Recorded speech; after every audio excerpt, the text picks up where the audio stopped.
हरे कृष्णा, राधे राधे। और आज मैं आपको हरि प्रबोधनी एकादशी या फिर देव उठनी एकादशी की एक और कथा लेकर आई हूँ। एक ना राजा रहते हैं और वो विष्णु भगवान के बहुत ही अनन्य भक्त रहते हैं। तो एक बार विष्णु भगवान मतलब जैसे उनकी ना परीक्षा लेने के लिए एक बहुत ही सुंदर युवती का रूप लेते हैं और रास्ते में बैठ जाते हैं। तो मतलब उधर से जब राजा गुजरते हैं और वो नियम से मतलब एकादशी का व्रत जो भी कुछ प्रभु को प्यारा लगने वाला हर व्रत किया करते थे। तो एक बार मतलब जब राजा उधर से गुजरे तो मतलब युवती को देखे, युवती बहुत ही सुंदर थी। तो मतलब उस पर राजा थोड़े मोहित हो गए।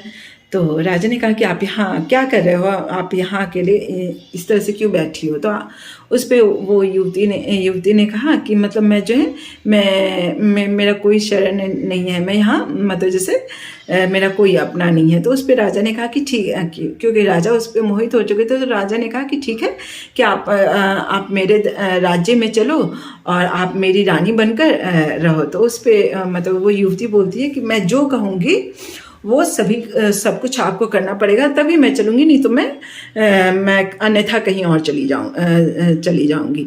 तो उस पर राजा ने कहा कि ठीक है कि आप जो कहोगी मैं वो सब कुछ करूँगा। तो उस पर राजा ने कहा कि ठीक है।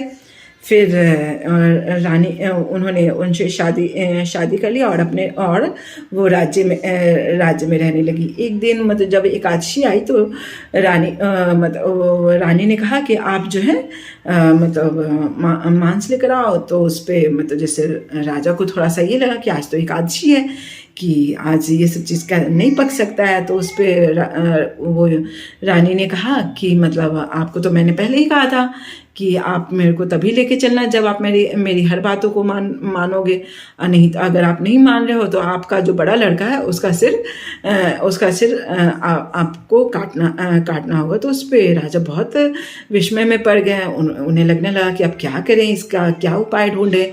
और रानी जो है किसी भी तरह से मानने को तैयार नहीं थी। तो उस पर राजा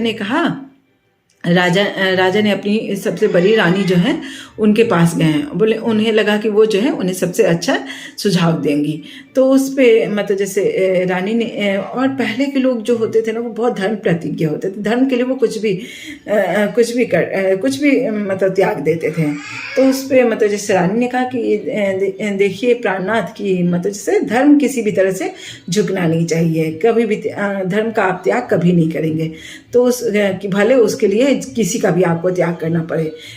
तो उस पर मतलब जैसे तब तक उनका जो बड़ा लड़का है दौड़ते हुए आया, जब उससे पता चला तो वो भी बहुत खुशी बोला कि मैं बहुत खुश हूँ कि मतलब जैसे कि आपका धर्म बचाने के लिए आप मेरे सिर का आप आराम से काट के आप मतलब जैसे जो रानी है आप उनको आराम से दे सकते हैं। तो उस पर मतलब जैसे ही राजा अपने बड़े बेटे का सिर काटने के लिए उधर थे तब तक स्वयं जो वो युवती थी वो तुरंत विष्णु भगवान के रूप में प्रकट हुई और उन्हें और मतलब जैसे प्रभु को साक्षात देखकर वो बहुत खुश हुए और दिव्य विमान आया, उस पे उनके जितने भी राज्य के लोग थे और वो सभी जो हैं विष्णु लोक को प्राप्त हुए। और एक बार बोलिए, जयकारा लगाए, जय श्री हरि भगवान की जय, जय एकादशी मैया की जय, जय देव उठनी एकादशी की जय, हर हर महादेव, जय श्री राधे।